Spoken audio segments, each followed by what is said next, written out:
Welcome back to Mind Unlocked Secrets. Before we unlock the hidden depths of the human personality, please take a moment to hit the like button and subscribe to our channel.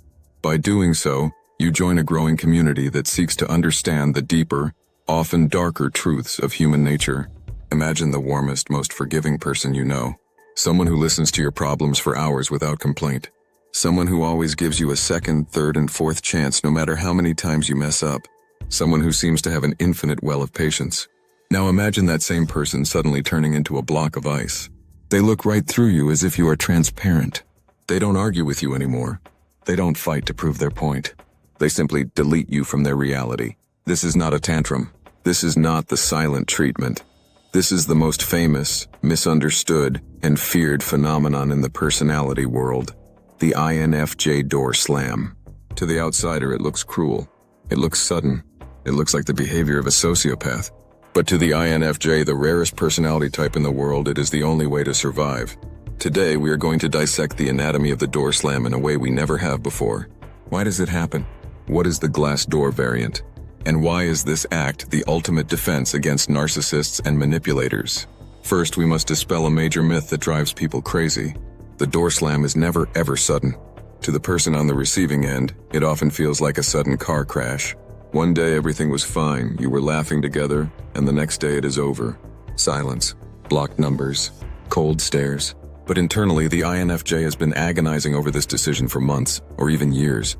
You see, INFJs are naturally wired for harmony. They possess a cognitive function called extroverted feeling, which makes them feel your emotions as if they were their own. They hate conflict. They are the ultimate forgivers. When you hurt an INFJ, their first instinct is not to hurt you back. It is to rationalize your behavior. They tell themselves, he didn't mean it, or she is just under a lot of stress. They absorb your negativity. They make excuses for you. They swallow their own pain just to keep the relationship alive. This is called the tolerance phase. And depending on how much they love you, this phase can last a very long time. During this phase, the INFJ is quietly suffering, hoping you will change. Hoping you will notice their pain without them having to scream it. But everyone, even an angel, has a breaking point. The INFJ door slam happens when the emotional bank account reaches exactly zero. It happens when the INFJ realizes, with absolute clarity, that you do not care about their feelings, and you never will.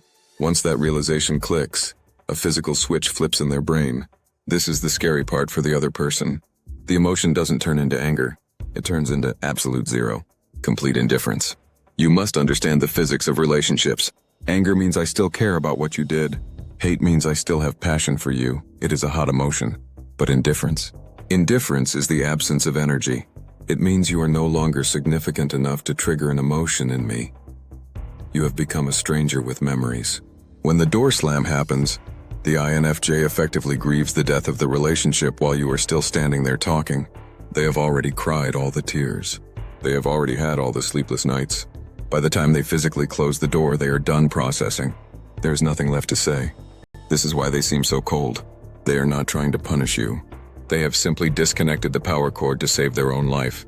Many people confuse the INFJ door slam with the narcissistic silent treatment or ghosting. But there is a critical difference that distinguishes a protector from a predator. A narcissist uses silence to manipulate you. They want you to beg. They want you to chase them. They disappear so that you will feel insecure and work harder for their validation. It is a game of control and punishment. The INFJ door slam is not a game. It is protection. They don't want you to chase them.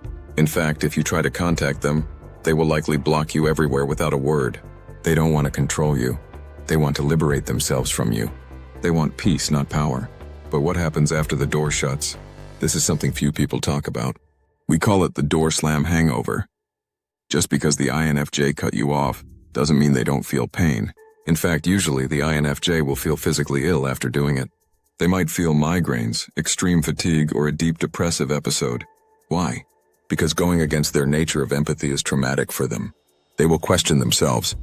Was I too harsh? Am I a bad person? But eventually the fog clears, and what follows the hangover is a rush of freedom. A feeling of lightness, as if a heavy weight has been lifted off their chest. Once they taste that peace, they know they made the right choice. However, not every door slam is physical. Sometimes the INFJ cannot physically leave. Maybe the toxic person is a parent, a boss, or a spouse they cannot divorce yet. In this case, the INFJ performs the glass door slam. The glass door is when the INFJ stays in the room with you, but their soul has left the building. They will still talk to you. They will still smile politely. But the depth is gone. The vulnerability is gone. You are looking at them through a pane of thick glass. You can see them, but you can never touch their heart again. This is often more painful for the recipient than a total block, because they can feel the emotional distance growing every single day, and there is nothing they can do to stop it. So what triggers this nuclear option? It is rarely one big event. It is usually death by 1,000 cuts, small lies, broken promises, constant criticism, taking their kindness for weakness, or the biggest trigger of all, inauthenticity. The INFJ values authenticity and loyalty above all else. They are human lie detectors. If you repeatedly show them that you are fake, manipulative, or that you view them as a tool rather than a soul, the door will eventually close. And here is the hard truth for anyone who has been slammed. The door rarely reopens. Once an INFJ decides you are unsafe for their mental health, that decision is usually permanent. They have an incredible memory for emotional patterns. They forgive, but they do not forget. Often, toxic people try to hoover the INFJ back in. This is a term from abuse psychology where the manipulator tries to suck the victim back in with apologies, gifts, and promises of change. But against a true INFJ door slam, hoovering is useless. The INFJ sees the apology as just another manipulation tactic. The trust is broken, and for an INFJ, without trust, there is no access. You cannot rebuild a bridge that has been burned to ashes. If you are an INFJ watching this, you might feel guilty about your past door slams. Society tells us we should always forgive. We should always turn the other cheek. We are taught that cutting people off is mean. But you must understand this. The door slam is your immune system reacting to a virus. You gave them chances. You communicated your needs, maybe quietly, but you did. They chose to ignore the signs. They chose to take you for granted. They thought your patience was infinite. They were wrong. Closing the door is not an act of cruelty. It is an act of self-preservation. It is you finally saying, I value my peace more than I value your chaos. However, there is a warning for the INFJ as well. Because this weapon is so powerful, you must use it responsibly. Be careful not to slam the door too early. Sometimes, due to our intuition, we expect people to read our minds. We expect them to know they hurt us without us saying it aloud. Before you lock the door forever, ask yourself one question. Have I clearly stated my boundaries in plain English? If you haven't, give them one clear verbal warning. Speak your truth without riddles. Say, if you do this again, I cannot have you in my life. If they cross the line again after a clear warning, then you have every right to slam that door and never look back. Your conscience is clean. The INFJ door slam is a powerful tool. It allows the most sensitive people to survive in a harsh, insensitive world. It allows you to curate your life and surround yourself only with people who respect your rare gift. Have you ever had to use the door slam to save yourself? Or have you been on the receiving end of one and are just now realizing why it happened? I want to hear your story. Share your experience in the comments below. This is a safe space to discuss the things we usually keep hidden, and your story might help someone else feel less alone. If you want to know more about the dark side of empathy and why some empaths, known as dark empaths, can be even more dangerous than narcissists, check out the video that is on your screen right now.